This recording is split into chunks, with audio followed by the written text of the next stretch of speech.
Oriental high secondary school Mirzapur Ahmedabad की YouTube channel में आप सभी छात्रों का स्वागत है। आप सभी छात्रों से निवेदन है कि oriental high secondary school Mirzapur Ahmedabad की यूट्यूब चैनल को सबसे पहले सब्सक्राइब करें, उसके बाद लाइक करें और उसके बाद शेयर करना न भूलें।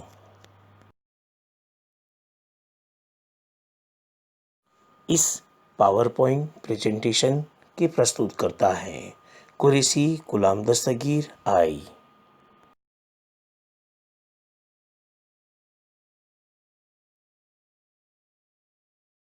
कक्षा 10 विषय हिंदी, काव्य नंबर 19, जिसका नाम है तोता और इंद्र, जिसके कवि हैं नरेंद्र मालवीय और साहित्य प्रकार है संवाद काव्य। पिछले शुक्रवार को हमने इस काव्य नंबर 19, जिसका नाम है तोता और इंद्र, इसकी 10 काव्य पंक्तियों की बात की थी। आज हम इस काव्य को आगे बढ़ाएंगे, इस संवाद काव्य को आगे बढ़ाएंगे। तो चलिए शुरुआत करते हैं आगे की पंक्तियों की।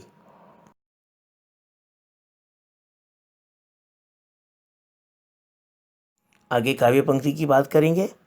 इसकी मोदमयी छाया में मैंने था निज होश संभाला, इसकी मोदमयी छाया में मैंने था निज होश संभाला, यह है मुझको गाना मुस्काना उड़ना सिखलाने वाला। इस काव्य पंक्ति में आने वाले शब्दार्थ की बात करें। मोदमयी, इसका अर्थ होता है आनंददायक। आगे इंद्रदेव को तोता क्या कहता है कि इस पेड़ की आनंददायी छाया में मैं बड़ा हुआ हूँ, यानी ये जो पेड़ जो है इसकी छाया के अंदर रहकर ही, आनंद वाली छाया में रहकर ही मैं बड़ा हुआ हूँ और एक जिम्मेदार तोता बना। यही पेड़ है जिसके संपर्क में रहकर मैंने बोलना, मुस्कुराना और उड़ना सीखा था। तो तोता क्या कहता है कि यही पेड़ है कि जिसके संपर्क में रहकर मैंने बोलना सीखा है, मुस्कुराना सीखा है, यही इसी पेड़ पर से ही मैंने उड़ना भी सीखा है। आगे काव्य पंक्ति है। बचपन से लेकर के अब तक इसने दी है मुझको छाया, बचपन से लेकर के अब तक इसने दी है मुझको छाया, मैंने हरदम इसको ही सुख दुख का सच्चा साथी पाया, मैंने हरदम इसको ही सुख दुख का सच्चा साथी पाया। यहाँ पे इस काव्य पंक्ति में आने वाले शब्दार्थ हरदम, इसका अर्थ होता है हमेशा। तोता जो है वो इंद्रदेव को क्या कहता है आगे कि यही पेड़ जो है जो बचपन से लेकर अब तक मुझे शीतल छाया देता आया है और मेरे सुख दुख में यह सदा मेरे काम आया है। यानी ये जो पेड़ जो है वो बचपन से लेकर अब तक मुझे ठंडी छाया देता हुआ आया है और मेरे सुख दुख में यह सदा हमेशा यानी हमेशा मेरे काम में आया है।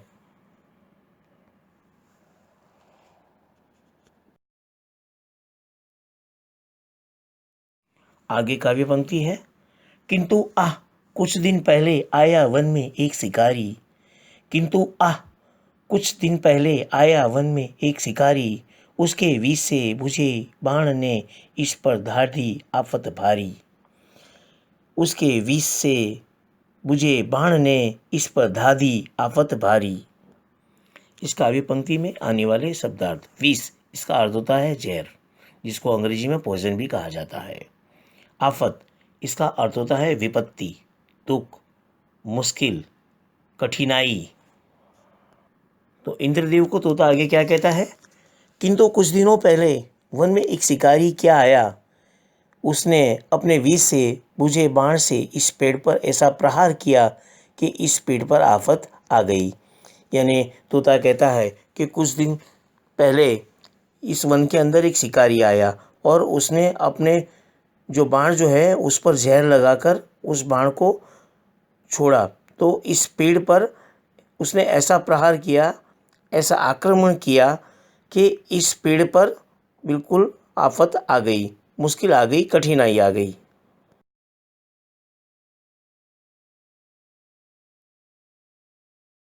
आगे पंक्ति है, विष के कारण सूख रहा है तब से यह तरुवर दिन प्रतिदिन।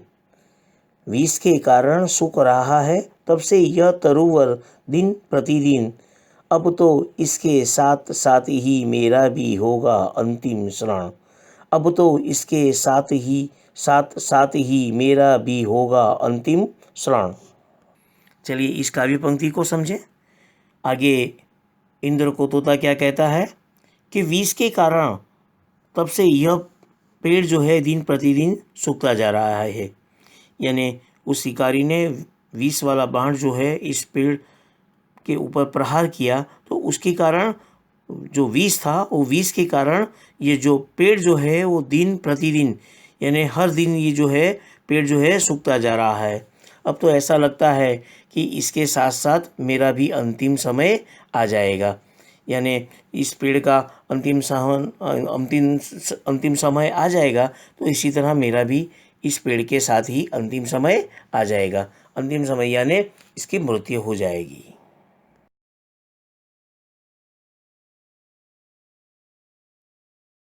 आगे पंक्ति है, बचपन के साथी को तजकर भला कहीं मैं जा सकता हूँ। बचपन के साथी को तजकर भला कहीं मैं जा सकता हूँ।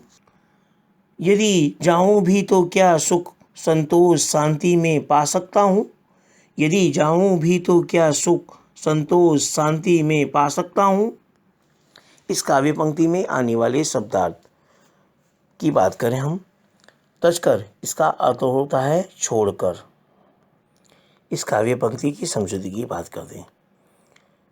तोता जो है वो इंद्र को आगे क्या कहता है कि इस पेड़ से मेरा बचपन से साथ रहा है। यानी जो पेड़ जो है उसका मेरा बचपन से साथ रहा है। अब यानी अभी इसके पूरे दिन आ गए हैं, बराबर सूखा रहा है, ये सूखा रहा है, उसीलिए उसको कहा है कि बुरे दिन आए हैं।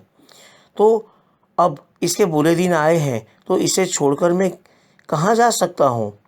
यदि कहीं चला भी जाऊँ तो मुझे यहाँ जैसा सुख संतोष और शांति नहीं मिल सकता। तोता इंद्र से क्या कहता है कि यानी बचपन से इसके साथ रहा हूँ मैं, और अब इसके बुरे दिन आए तो मैं उसको छोड़कर कहाँ जा सकता हूँ। और यहाँ से जाने के बाद भी अगर जो मैं यहाँ इसको छोड़कर चला जाऊँ तो मुझे यहाँ जैसा सुख संतोष और शांति कोई और दूसरी जगह नहीं मिल सकती। आगे पंक्ति है, इससे अच्छा है मैं इसके दुख में थोड़ा हाथ बटाऊं। इससे अच्छा है मैं इसके दुख में थोड़ा हाथ बटाऊं और अंत में सुख से इसके संग संग में भी मर जाऊं। और अंत में सुख से इसके संग संग में भी मर जाऊं। इस काव्य पंक्ति की समझौती की बात करें हम तो तोता जो है वो इंद्र से क्या कहता है कि इससे तो अच्छा है, अच्छा यह होगा कि मैं इसके दुख में इसका सहभागी बनूं। यानी जो अभी इसको जो दुख पड़ा है तो इस दुख के अंदर में इसका सहभागी बनूं, यानी दुख का साथीदार बनूं, और अंत में इसके साथ मेरा भी अवसान हो जाए। यानी जब इसका अवसान हो जाए तो इसके साथ भी मेरा भी अवसान हो जाए, मेरा अंत हो जाए। आगे पंक्ति है, दंग रह गए इंद्रदेव तोते की यह सब बातें सुनकर। दंग रह गए इंद्रदेव तोते की यह सब बातें सुनकर। फिर तोते से बोले वे यूं तुरंत अत्यधिक हर्षित होकर। फिर तोते से बोले वे यूं तुरंत अत्यधिक हर्षित होकर। इस काव्य पंक्ति में आने वाले शब्दार्थ। हर्षित, इसका अर्थ होता है प्रसन्न, खुश। इस काव्य पंक्ति की समझौती की बात करें। तोते की एक भावभरी बातें सुनकर इंद्रदेव जो हैं वो दंग रह गए। यानी तोते की ये जो भावभरी बातें सुनी तो ये बातें सुनकर इंद्रदेव जो हैं वो क्या रह जाते हैं, दंग रह जाते हैं, आश्चर्यचकित हो जाते हैं। इसके बाद वे बहुत प्रसन्न हुए। उसके बाद क्या हुआ, इंद्रदेव जो हैं वो बहुत खुश हुए और उन्होंने तोते से कहा, खुश होकर तोते से कहते हैं, क्या कहते हैं वो आगे हम पंक्ति में बात करेंगे। आगे इंद्रदेव जो है वो तोते पर खुश होकर प्रसन्न होकर क्या कहते हैं, मैं प्रसन्न हूँ तुझसे पंछी, सफल हुआ है तेरा जीवन, मैं प्रसन्न हूँ तुझसे पंछी। सफल हुआ है तेरा जीवन, मांग तुरंत वर कोई मुझसे, पूर्ण करूँगा मैं इस ही क्षण। मांग तुरंत वर कोई मुझसे, पूर्ण करूँगा मैं इस ही क्षण। इस काव्य पंक्ति में आने वाले शब्दार्थ वर, इसका अर्थ होता है वरदान। इस काव्य पंक्ति की समझौते की बात करें हम तो इंद्र जो है वो प्रसन्न होते हैं और तोते से कहते हैं, क्या कहते हैं, हे पंछी मैं तुमसे बहुत प्रसन्न हूँ। इंद्र जो है वो तोते से ये भाव भरी जो है बातें सुनकर खुश हो जाते हैं, प्रसन्न हो जाते हैं और कहते हैं कि हे पंछी मैं तुमसे बहुत प्रसन्न हूँ, बहुत खुश हूँ। अब तुम्हारा जीवन सफल हो गया है, यानी तुम्हारा जो जीवन जो है वो क्या हो गया है, सफल हो गया है। तू मुझसे तुरंत कोई भी वर मांग ले, यानी तू मुझसे तुरंत भी कोई भी वर यानी वरदान मांग ले, मैं तुरंत इसी क्षण में उसे पूरा कर दूंगा। यानी तू जो वरदान मांगेगा उस वरदान मांगते ही मैं तुरंत ही उस वरदान को पूरा कर दूंगा। यानी तेरी जो अभिलाषा है, जो तेरी इच्छा जो है, तेरा वो जो वरदान है वो उसी क्षण में उसको पूरा कर दूंगा। आगे की पंक्ति है, तोता क्या बोलता है। तोता बोला देव यही है अभिलाषा मेरे जीवन की।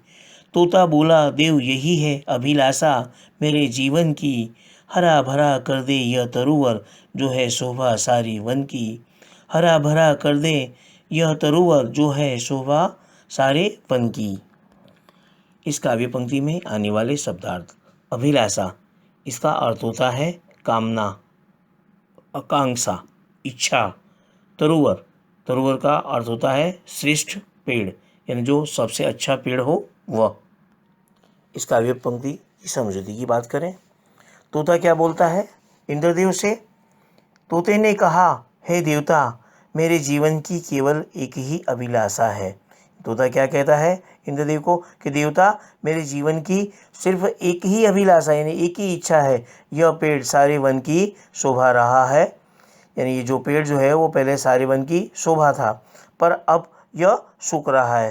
कृपा करके आप इसे हरा भरा कर दीजिए, यानी कृपा कर दो तो ये जो पेड़ जैसे पहले था हरा भरा हुआ, ऐसे हरा भरा वापस हो जाए। तो आप कृपा कर दीजिएगा, तो आप इस हरे भरे झाड़ को पूरा हरा भरा कर दीजिएगा। यानी ये जो पेड़ जो है वो अभी सूखा हुआ है, तो आप वरदान, आपके वरदान से ये जो झाड़ जो है, तरुवर जो है वो हरा भरा हो जाए। आगे इस संवाद काव्य की छेली पंक्ति की बात करें, कहा इंद्र ने एवमस्तु और तरु ने फिर नवजीवन पाया। कहा इंद्र ने एवमस्तु और तरु ने फिर नवजीवन पाया। शोभा नई निराली सुंदरता लेकर वह फिर लहराया। शोभा नई निराली सुंदरता लेकर वह फिर लहराया। इस काव्य पंक्ति में आने वाले शब्दार्थ की बात करें, नवजीवन, इसका अर्थ होता है नया जीवन। तोते के वरदान मांगने से इंद्र ने क्या कहा उसकी बात करें इस काव्य पंक्ति की समझौते के द्वारा। इंद्र ने कहा तथास्तु और पेड़ में फिर से नया जीवन आ गया। यानी इंद्र जो है उन्होंने उस तोता जो है उसने जो वरदान मांगा उस वरदान को पूरा कर दिया, कह दिया तथास्तु, और पेड़ जो है वो फिर से नया जीवन आ गया। पेड़ जो है उसमें फिर से नया जीवन आ गया, उसमें नई निराली सुंदरता आ गई और फिर वह लहराने लगा। यानी जो पेड़ जो पहले जैसा सुंदर निराला था, बराबर वैसा ही वो निराला और सुंदर पेड़ बन गया और वो फिर लहराने लगा। इस काव्य पंक्ति के साथ ये संवाद काव्य जो है यहाँ पर पूर्ण होता है।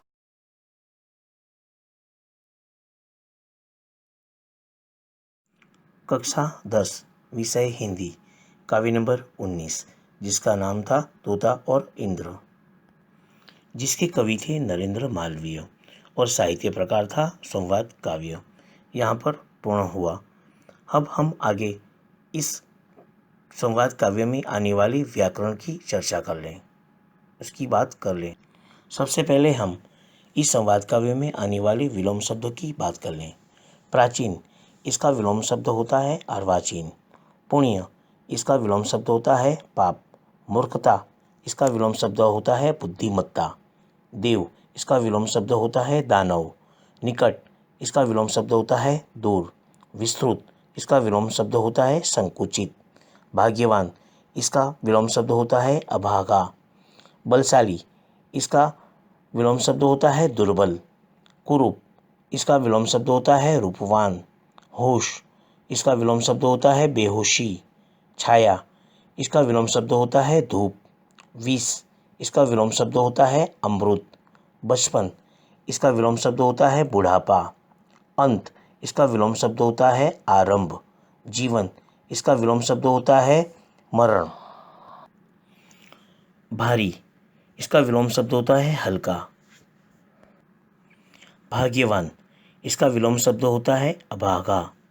विस्तृत, इसका विलोम शब्द होता है संकीर्ण। हर्ष, इसका विलोम शब्द होता है विषाद। इस संवाद काव्य में एक मुहावरा भी है। मुहावरा है दंग रह जाना। इसका अर्थ होता है अत्यधिक चकित हो जाना। हाथ बांटना, इसका अर्थ होता है सहायता करना। होश संभालना, इसका अर्थ होता है वयस्कता का आरंभ होना। इस संवाद काव्य में आने वाली संधि की भी बात कर लें। निर्जन, नि वत्ता जन। स्वागत, सु वत्ता आगत। अभ्यागत, अभि वत्ता आगत। निर्जीवित, नि वत्ता जीवित। व्याकुल, वि वत्ता आकुल। प्रत्येक, प्रति वत्ता एक। अत्यधिक, अति वत्ता अधिक। एवमस्तु, इसका अगर उठता है एवं वत्ता अस्तु। इस संवाद काव्य में कुछ समास के प्रकार की भी बात कर लें। पुण्य भूमि, इसका समास का प्रकार होता है कर्मधारय समास। देवपति, तत्पुरुष समास। रात दिन, द्वंद्व समास। आजीवन, अव्ययीभाव समास। मनहर, तत्पुरुष समास। अनजान, बहुव्रीहि समास। नवजीवन, कर्मधारय समास। प्रतिदिन, इसका प्रकार होता है अवयवी भाव समास। इस संवाद काव्य में आने वाले कुछ शब्द समूह की भी बात कर लें। राजा की पत्नी, रानी। जहाँ मनुष्य न हो, निर्जन। जिसे कोई जानता न हो, अनजान। दूर दूर तक फैला हुआ, विस्तृत। आनंद से भरी हुई, मोदमयी। नया जीवन, नवजीवन। जिसमें जीवन न हो, निर्जीव। जिसमें बल न हो, निर्बल। देवों के अधिपति, देवपति। भूखे पति, भूपति। एक तीर्थ नगरी, काशी। जो अपने काम में कुशल नहीं है, अनाड़ी। देवताओं का राजा, इंद्र। इस संवाद काव्य में कुछ भाववाचक संज्ञाएं की भी बात कर लें। सुनाना, सुनवाई। खोखला, खोखलापन। पूछना, पूछ। मूर्ख, मूर्खता। विस्तृत, विस्तार। कुरूप, कुरूपता। मुस्काना, मुस्कान। सच्चा, सच्चाई। साथी, साथ। शिकारी, शिकार। मरना, मृत्यु। पूर्ण, पूर्णता। इस संवाद काव्य में आने वाली कर्तृवाचक संज्ञा की भी बात कर लें। कहानी, कहानीकार। जन्म, जन्मदाता। शिकार, शिकारी। बोलना, वक्ता। वर, वरदाता। छाया, छायाकार। मन, मनहर। गाना, गायक। सुख, सुखद। विष, विषधर। यहाँ पर आपका व्याकरण विभाग जो है यहाँ पूरा होता है। आपको गृह कार्य करना है। इस संवाद काव्य में आने वाले शब्दार्थ, विलोम शब्द, मुहावरों के अर्थ देकर वाक्य में प्रयोग करना है। संधि विग्रह, समास के प्रकार, शब्द समूह के लिए एक शब्द, भाववाचक संज्ञा, कर्तृवाचक संज्ञा, ये सब आपको अपनी नोटबुक में लिखना है। इसके बाद पाठ्यपुस्तक के स्वाध्याय के प्रश्नों के उत्तर जो है, उस प्रश्नों के उत्तर भी आपको आपकी हिंदी की नोटबुक में लिख कर रखना है। समय आने पर ये गृह कार्य जो है वो जांचा जाएगा यानी तबासा जाएगा। धन्यवाद।